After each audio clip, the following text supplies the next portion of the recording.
gracias por la invitación. El día de hoy vamos a tratar lo que es la enfermedad de Fabry en edad pediátrica y lo que es la difícil decisión del inicio de tratamiento.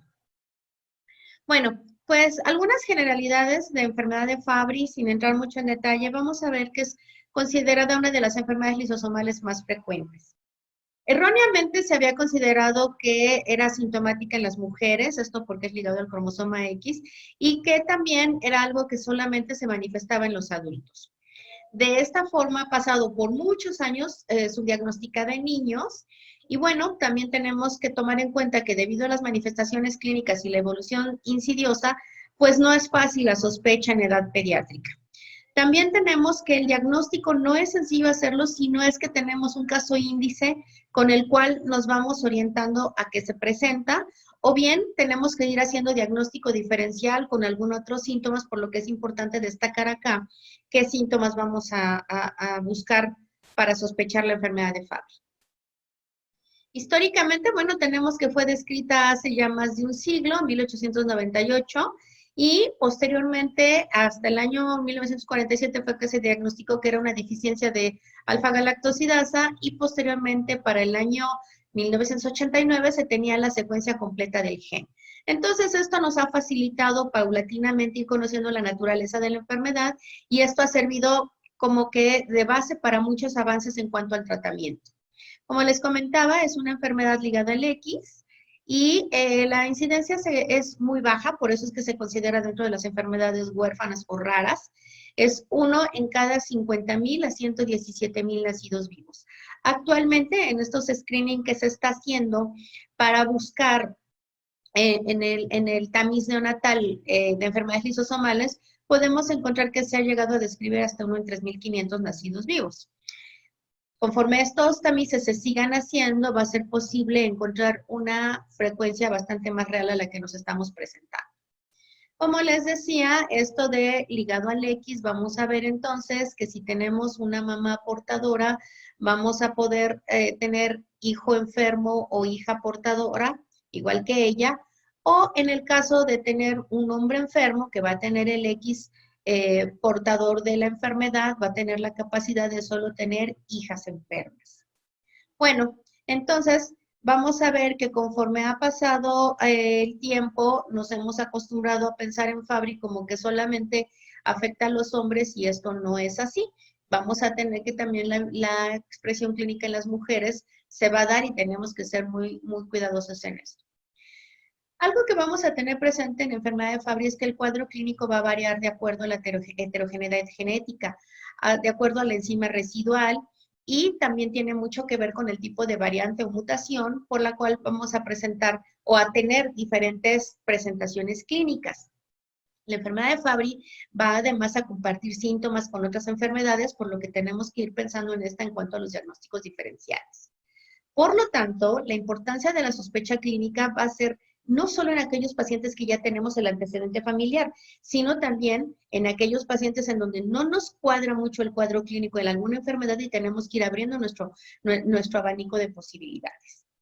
El diagnóstico, aunque clínicamente lo sospechemos, tenemos que contar con el estándar de oro que es el estudio de la actividad enzimática y el estudio molecular de la mutación para que podamos definir de qué enfermedad lisosomal, de qué enfermedad de Fabry estamos hablando.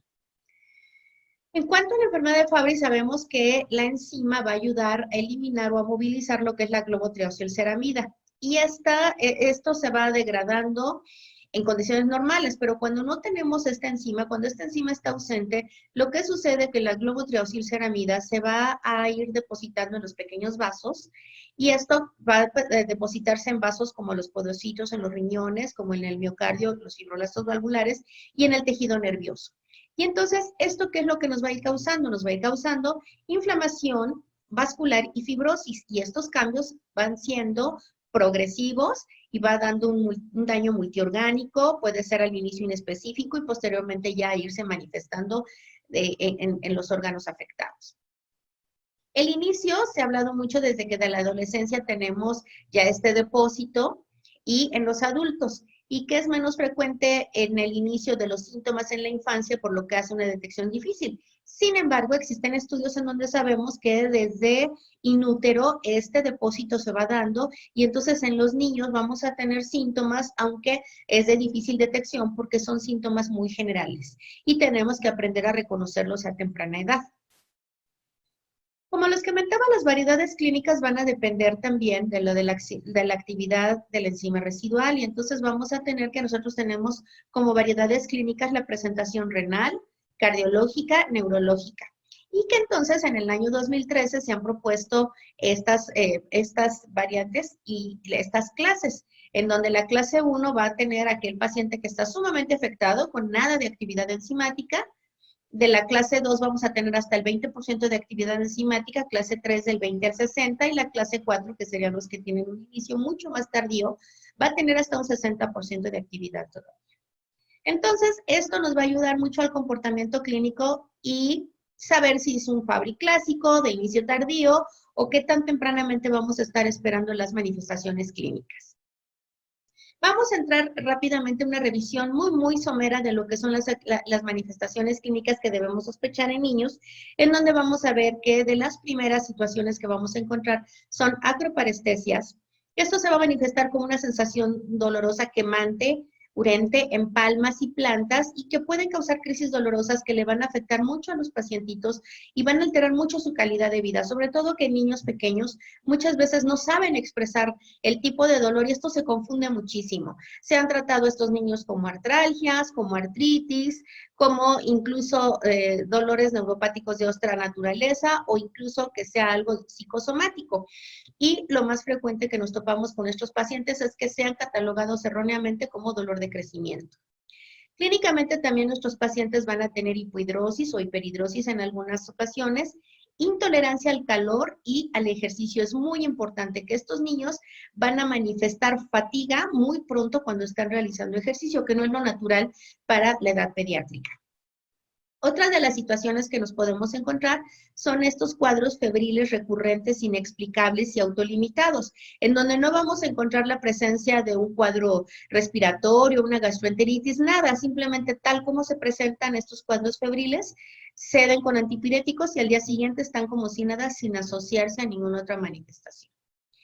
También vamos a contar cómo con cierta frecuencia en pediatría los cuadros gastrointestinales, en donde hay dolor abdominal, náusea, vómito, a veces incluso una diarrea, diagnosticados erróneamente a veces como migraña abdominal, como colon irritable o como parasitosis frecuentes. Los pacientes pediátricos que hemos tenido oportunidad de ver van a traer una innumerable cantidad de recetas en donde les han dado para los parásitos, pensando erróneamente en que este dolor y diarreas intermitentes puedan relacionarse a parasitosis. Y es una de las principales causas que tenemos que hacer, una de las principales causas de dolor y que nos obliga a hacer diagnóstico diferencial en los niños. Otras manifestaciones vamos a tener como cardiopatía hipertrófica. Si bien es cierto que para los niños es poco frecuente que encontremos cambios, es algo que podemos encontrar en ciertas edades y en ciertas manifestaciones los cambios de fibrosis, y eso solamente la cardioresonancia nos los ayuda a ver. Vamos a empezar a ver desde la edad pediátrica que podemos tener asintomáticas, la cardiomiopatía concéntrica, empieza a haber enfermedad coronaria y lo que es más frecuente que de la infancia a la adolescencia encontremos sea la presencia de arritmias, que se tornan de difícil control conforme va aumentando la edad. Como les decía, en pediatría es poco frecuente que tengamos manifestaciones cardiológicas, pero por medio de cardioresonancia sí podemos ir encontrando estos cambios de fibrosis en el corazón. Otras situaciones relacionadas como manifestaciones en enfermedad de Fabry por depósito alveolar puede ser la presencia de broncoespasmo y obstrucción de las vías de pequeño calibre, en donde va a ser mucho más frecuente que las encontremos ya en etapas más avanzadas de la vida, poco frecuentes en la adolescencia.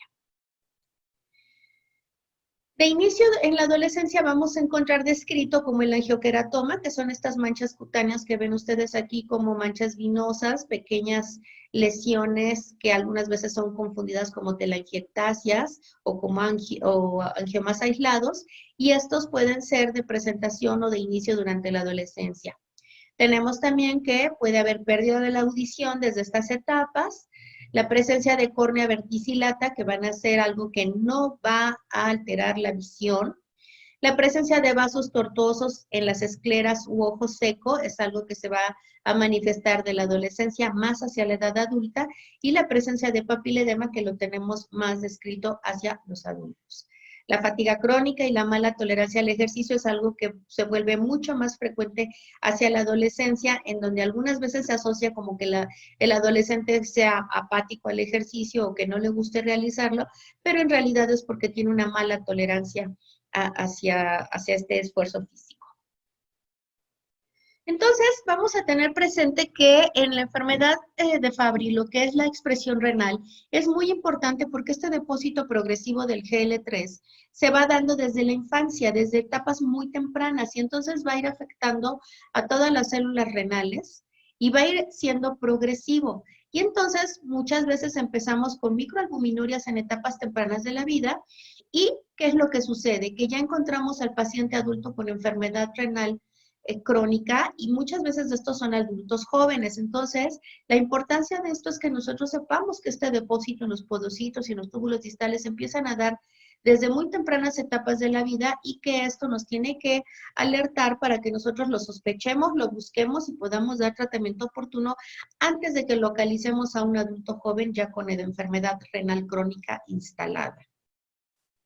Entonces vamos a ver que las manifestaciones clínicas poco frecuentes en los niños, pero que debemos ir a sospecharlas, que sean la microalbuminuria, la proteinuria, hiperuricemia, la podocituria, incluso a veces en etapas tempranas de la vida la hiperfiltración nos ayuda a sospechar en estos pacientes. Más adelante podemos tener la presencia de edema de miembros inferiores, hipertensión arterial sistémica y por supuesto la uremia y los cambios de insuficiencia renal crónica terminal que se van a alcanzar, alcanzar en etapas más adelantadas de la vida. Estos cambios que ven aquí son biopsias que tenemos de nuestros pacientes. El inicio para los adultos lo vamos a tener descrito en la literatura como de los 30 a los 45 años, y este va a progresar lentamente. Estos son los de inicio de Fabry de inicio tardío. El dolor precordial, la arritmias o la hipertrofia miocárdica ya son cambios que vamos a ver propiamente ya en el adulto, así como el infarto agudo del miocardio, aquellos adultos jóvenes que se infartan en etapas tempranas de la vida, la hipertensión arterial temprana o insuficiencia cardíaca congestiva. No olvidar los cambios que pueden presentarse en vestíbulo coclear, como el vértigo, por ejemplo, a nivel del sistema nervioso central, los trastornos isquémicos, sobre todo en el adulto joven, los accidentes vasculares cerebrales, la hemiplegia es algo que nos tiene que alertar e ir a sospechar enfermedad de Fabry. Como datos característicos de imagen, podemos ver en la tomografía, en la resonancia, el depósito en la materia blanca, y estos cambios a temprana edad nos pueden alertar sobre una enfermedad de Fabry que va a progresar y se va a hacer más evidente hacia la edad adulta. Entonces, como nosotros vemos, vamos a tener que la manifestación clínica se va a ir dando de acuerdo a al depósito de GL3 de la acumulación, y entonces la falla orgánica se va a ir dando conforme va progresando la edad. Aquí el reto sería es que nosotros tengamos que sospechar en los niños más pequeños y que no lleguemos a fases tardías para sospechar enfermedad de Fabry una vez que ya está instalado el daño renal, por ejemplo.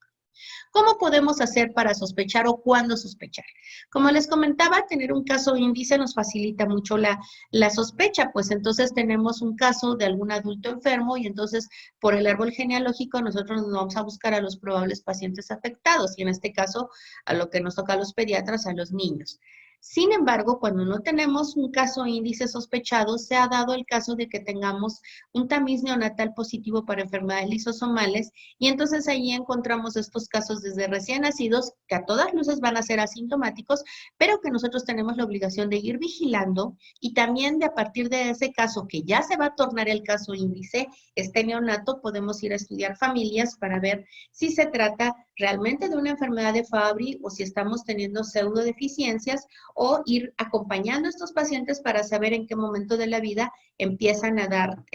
síntomas, poder hacer diagnósticos diferenciales, hacer el estudio molecular y enzimático en busca del diagnóstico de certeza, y entonces sí someter a nuestro paciente a un protocolo de estudio y de vigilancia para saber en qué momento vamos a darle tratamiento.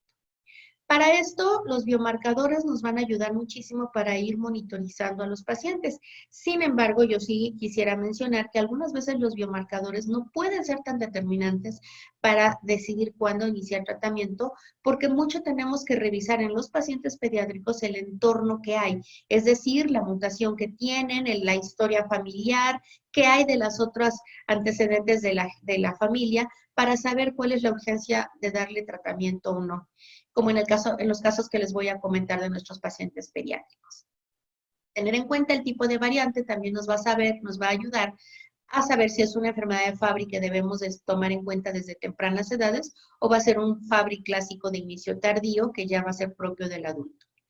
Y en esto, bueno, pues también les quiero hacer mención de la biopsia renal, que para muchos pudiera ser algo muy invasivo en los pacientes pediátricos. Podemos también saber que es un estudio que realizado por expertos en el momento adecuado puede marcar la diferencia en que un paciente le demos tratamiento oportuno y que evitemos la progresión de la enfermedad. Tenemos que también ayudarnos a buscar la información acerca de la mutación, en donde todos los bancos de mutaciones que tenemos para poder buscar y relacionar a qué nos estamos enfrentando y la celeridad o no del tratamiento. Bueno, yo quiero compartir algunos casos en donde nosotros hemos decidido iniciar tratamiento aún en pacientes que todavía no tienen cambios clínicos o, perdón, cambios en cuanto a síntomas. En este caso, por ejemplo, les comento el caso índice para nosotros fue un adulto de 45 años con insuficiencia renal crónico terminal que ya estaba en hemodiálisis y que como parte de un protocolo de un screening en una unidad de hemodiálisis se le encontró a este paciente que tenía enfermedad de Fabry. Este paciente lo vamos a encontrar que tiene 2 matrimonios, 5 hijas en uno y 3 hijas en otro, a lo cual fue afortunado en solo tener hijas mujeres y todas, por supuesto, portadoras. De estas hijas vamos a tener 5 nietos, todos con la misma variante que tiene el abuelo. Cabe mencionar que se consideraba una variante no patogénica, descrita como incierta o como de comportamiento benigno. Y entonces, pues nos dimos a la tarea de estudiar a los niños y debido al comportamiento tan agresivo y que a los 45 años de vida el abuelo ya estaba muy enfermo, incluso falleció muy joven, antes de los 50 años, pues entonces fuimos a buscar a los pacientitos para hacer el estudio. Se hizo el estudio molecular en todos ellos. Aquí vamos a tener el genograma de esta familia, en donde el paciente afectado tiene 2 familias, tiene todas estas hijas, todas ellas portadoras, y los niños que en lo sucesivo les voy a describir. Bueno, el primer nieto que en el momento que lo conocimos, a los 9 años, teníamos 14, actualmente tiene 14 años, asintomático, un niño con malos hábitos alimenticios, te encontramos la alfa-galactosidasa en 3, una biopsia renal en su momento que se decidió realizar debido a que la severidad del cuadro clínico que el abuelo presentaba y se encontraron cambios en la membrana glomerular como infiltración descrita que vamos a ver en las biopsias adelante que les muestro.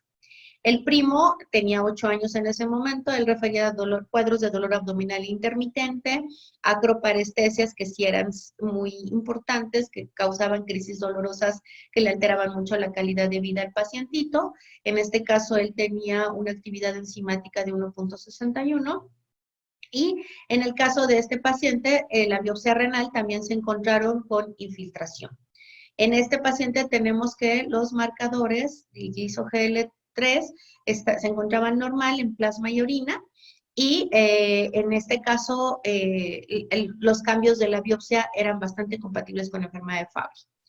Se biopsió también a una pacientita, prima de ellos, cuyo cuadro solamente era dolor abdominal con diarreas intermitentes, en donde ella sí pudimos documentar en 2 ocasiones parasitosis y que al dar el tratamiento adecuado, los cuadros dolorosos abdominales han desaparecido, la niña por demás asintomática hasta la fecha, y en ella no encontramos cambios,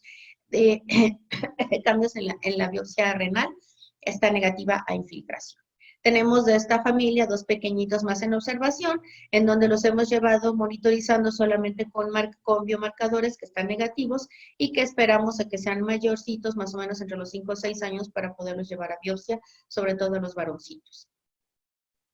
Entonces, el primer paciente de esta familia inició la terapia hace 5 años, en donde se le inició algalcidasa beta cada 2 semanas, 1 miligramo por kilo. El resultado del paciente ha sido bien tolerado, no hay albuminuria. El niño, como les comentaba desde el principio, tiene malos hábitos alimenticios, por lo cual ha tenido etapas con detención del crecimiento y que cuando hemos trabajado detenidamente en esto, pues ha mejorado. Él presentó al inicio un bloqueo de rama derecha de las de His, actualmente su electro es normal, neurológicamente sin alteraciones, no hay opacidad corneal, audiometría normal, y en este paciente que ya lleva 5 años en terapia, se pudo hacer la biopsia renal de control, en donde se ha reportado que se tiene aclaramiento de la infiltración y que ha disminuido notoriamente estas imágenes que se tienen del inicio del tratamiento. El caso 2, que es el primito, actualmente ya tiene 12 años, también portador de la mutación, que inicialmente tenía sus crisis de dolor abdominal y crisis de acroparestesias, ha mejorado muchísimo. De cada 3 semanas que se asociaba a evacuaciones diarreicas y que se autolimitaban, prácticamente actualmente ya está asintomático. El dolor en los miembros inferiores también en su momento fue tratado como dolores de crecimiento, pero actualmente ya están muy esporádicamente que se presentan estos cuadros de dolor. En cuanto a la biopsia renal, en este paciente tenía proliferación mesangial, podocitos prominentes, y en la microscopía electrónica era muy evidente los cuerpos hebroides en el endotelio y mesangio y la fusión segmentaria de los podocitos. A este niño le iniciamos tratamiento en el año 2016 y ha tenido muy buena tolerancia, clínicamente asintomático, y este paciente está programado que a mediados de año hagamos la biopsia de 5 años para saber cómo va la evolución de este paciente. Tuvimos la oportunidad de hacer el reporte de esta familia, en donde encontrando los mismos datos de infiltración en ambos niños y el comportamiento clínico con las alteraciones, proponer que es una variante sí patogénica y sobre todo con el antecedente del abuelo, que lamentablemente no tenemos biopsia renal, pero que falleció con falla renal a muy temprana edad. Y en estos pacientes lo esperado y lo considerado para ellos es que no lleguen a progresar la enfermedad renal y que sigan como hasta ahora con un crecimiento y desarrollo normal. Aquí tenemos otro pequeño, que este chiquito es producto de una gesta 2, es un niño de 2 años, 6 meses al momento que lo conocimos, y él cuenta con el antecedente de un tío materno con enfermedad renal terminal a los 26 años. Él se diagnosticó entonces ya en una unidad de hemodiálisis también, ya recibiendo actualmente también terapia de reemplazo enzimático, pero él ya tiene daño renal. Este paciente tiene 26 años al momento de que le hicieron el diagnóstico, y en función a él, que fue el caso índice, se busca toda la familia, y la mamá, que es hermana del paciente, resultó ser portadora de la variante. Entonces, en este paciente cuenta con una variante no descrita, y lo estudiamos. En el momento que lo conocimos, encontramos a un pequeñito de 2 años y medio, eutrófico, con un desarrollo psicomotor normal, y lo único que encontramos es que tenía crisis de dolor en manos y plantas, con eventos de irritabilidad muy importante, que no sería con antiinflamatorios no esteroideos para cuando lo conocimos, y llamaba la atención que la mamá decía que el niño prefería poner sus pies en superficies frías, sobre todo cuando tenía la crisis de dolor, que era algo como que lo único que le cedía, era por algunos minutos, a veces una hora, refería a este dolor, en donde el niño se vea muy afectado y posteriormente pasaban días sin dolor. Se inicia el estudio de este paciente, confirmamos una actividad enzimática baja, y en ese momento iniciamos vigilancia, las pruebas de función renal eran normales, el examen general de orina normal, y al año posterior a la vigilancia empezó a tener una proteinuria en rango no significativo, pero sí presente ya. Entonces, a este paciente se le lleva biopsia renal, en donde ven estos cambios muy significativos, en donde nos describen los patólogos que encuentran depósitos e inclusiones, estos cuerpos hebroides en las células endoteliales, en los podocitos, túbulo y mesangio. A este paciente también le practicamos una biopsia de piel, en donde encontramos en las células endoteliales citoplasma amplio, tenemos pendiente la microscopía electrónica, pero nos decían que estos cambios podían ser propios de enfermedad de Fabry. Iniciamos entonces el tratamiento ante estos cambios con este pacientito. Le iniciamos agalsidasa beta 1 miligramo por kilo cada 2 semanas. Actualmente está recibiendo tratamiento, muy bien tolerado. Y cabe mencionar que para este pacientito, al momento del inicio del tratamiento, teníamos biomarcadores también en plasma y orina negativos, o sea, dentro de límites normales. Por lo que en este caso nosotros decidimos iniciar el tratamiento no en cuanto a los biomarcadores, sino en cuanto a los cambios radiológicos, histopatológicos que encontramos hacia la biopsia renal. Este paciente que también estamos encontrando con una mutación o una variante no descrita, también tuvimos la oportunidad de hacer el comunicado y la publicación. Esperamos que este paciente no corra la suerte que tiene el tío de que esté ya con un daño renal tan importante a los casi 30 años. El paciente va con muy buena evolución, con un crecimiento y desarrollo completamente normal y con proteinurías negativas. Entonces, nosotros con esto hemos también podido asociar en nuestros pacientes que qué tanto los biomarcadores van a estar siendo positivos o van a ser negativos si nosotros nos detenemos todavía a no iniciar el tratamiento cuando ya tenemos cambios en la histología renal bastante significativos y que nosotros podríamos estar llegando tarde al tratamiento. Entonces, esto es algo que, si bien es cierto, sostener cuándo es el mejor momento para iniciar tratamiento en edad pediátrica, también debemos valorar que si ya tenemos estos cambios en los riñones, no debemos ser muy lentos en iniciar el tratamiento, puesto que podemos estar llegando tardíamente a estos pacientes. Y el último paciente que les quiero compartir, que también iniciamos terapia muy temprano, es este niño, que es un chiquito de 3 años y medio, originario de Oaxaca, que cuenta con el antecedente o el caso índice de un abuelo con enfermedad de Fabry, fallecido por insuficiencia renal crónico terminal. Cuando nosotros conocimos a este paciente, por demás asintomático, un niño eutrófico, un niño sano, sin ningún otro antecedente, no había acroparestesias, ni dolor abdominal, ni ninguna otra situación cuando nos fue referido. Empezamos el estudio, encontramos la actividad enzimática baja, se confirmó que era portador de la mutación misma que el abuelo y que la mamá, y en este paciente asintomático por demás se hizo la proteinuria de 24 horas, en donde encontramos en 30 miligramos por decilitro. Encontramos también que era portador ya de biomarcadores positivos y se llevó a la biopsia renal, en donde se encontró esta descripción que nos dan los patólogos: proliferación mesangial, citoplasma vacuolado en células epiteliales y túbulos, hiperplasia de la arteria interlobal y una arteriola, y la microscopía electrónica muestra que tiene células cebradas en mesangio, cápsula de Bowman y túbulos, y bueno, pues se consideró que era el buen momento de iniciar tratamiento para el paciente.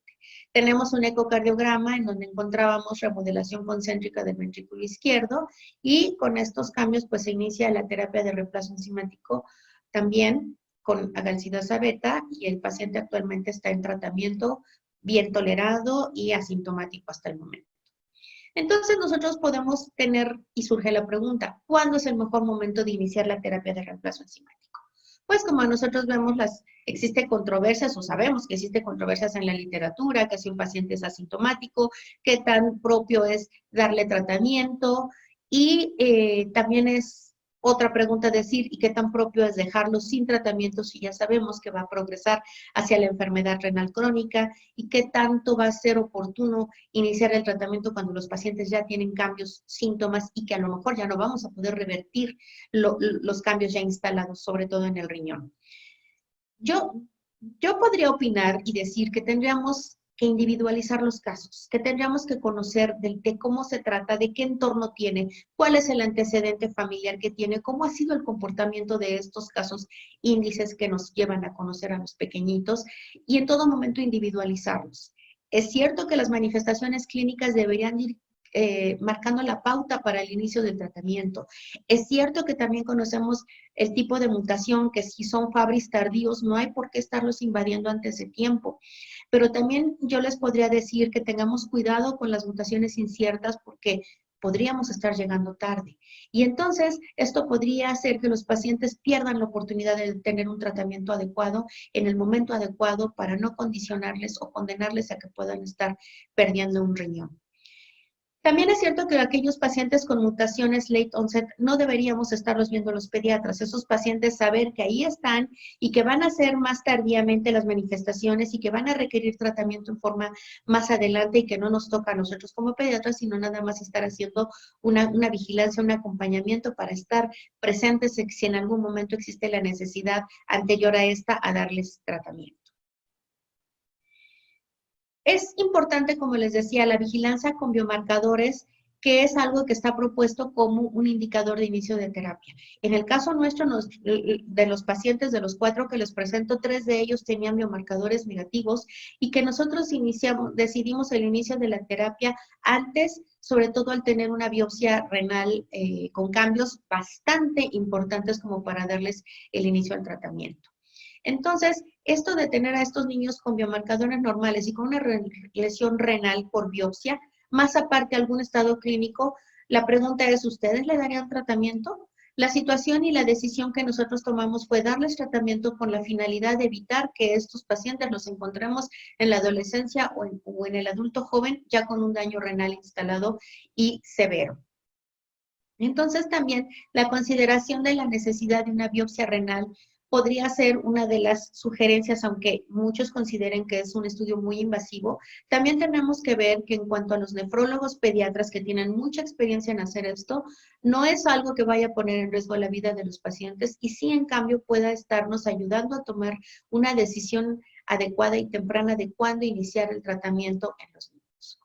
Y también tener presente y claras que hay otras manifestaciones sistémicas de enfermedad de Fabry y no nada más el riñón. Muchas otras nos pueden dictar la urgencia de dar el tratamiento, aunque sabemos que las otras manifestaciones, tanto para cardiovascular como sistema nervioso, van a estar más ligadas a diferentes mutaciones que van a ser más propias del adulto.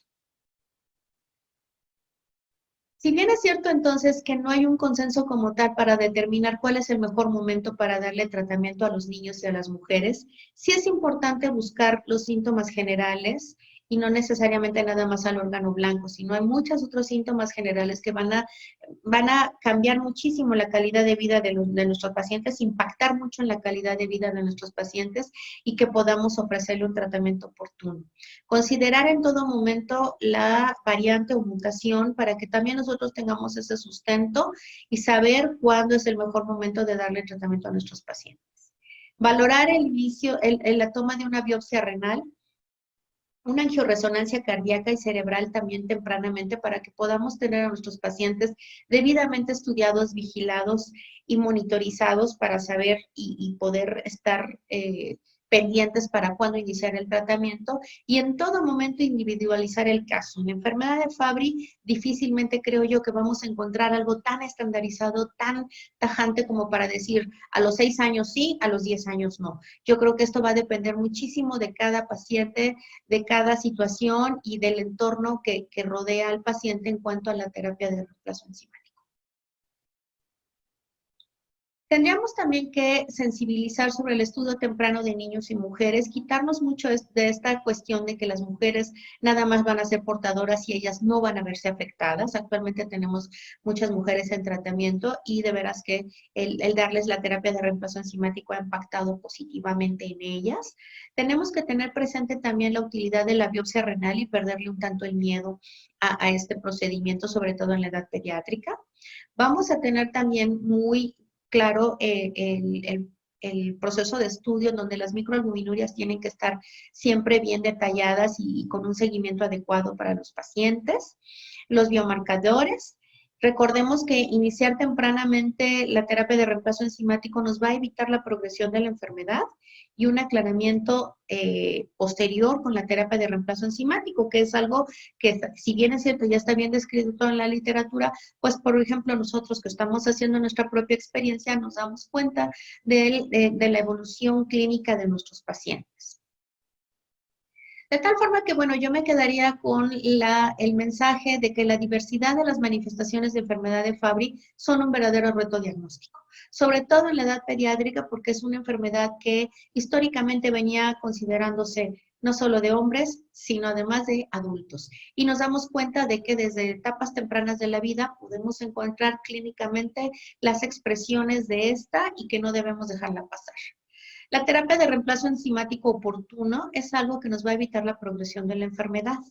También existen muchas controversias en cuanto al inicio del reemplazo enzimático, porque es cierto que vamos a condicionar a que un paciente pediátrico esté recibiendo cada 2 semanas el tratamiento, pero sin embargo esto nos puede hacer pensar que va a ser un adulto libre de enfermedad o controlado. Vamos a ver también que el inicio de la terapia en la infancia va a evitar el desarrollo de daño renal, que no es algo curativo, que va a mejorar la calidad de vida, que si bien es cierto, son tratamientos muy costosos y que eso los va a poner mucho también en tela de juicio de cuándo iniciar o cuándo no iniciar, y sobre todo tener en cuenta que son tratamientos de por vida, pero hoy por hoy solamente tenemos la terapia de reemplazo enzimático en enfermedad de Fabry para cambiar en mucho el impacto que tiene la enfermedad sobre la vida de nuestros pacientes. Pues por mi parte es todo y espero que estos casos que les he compartido sean de utilidad. Les agradezco su atención.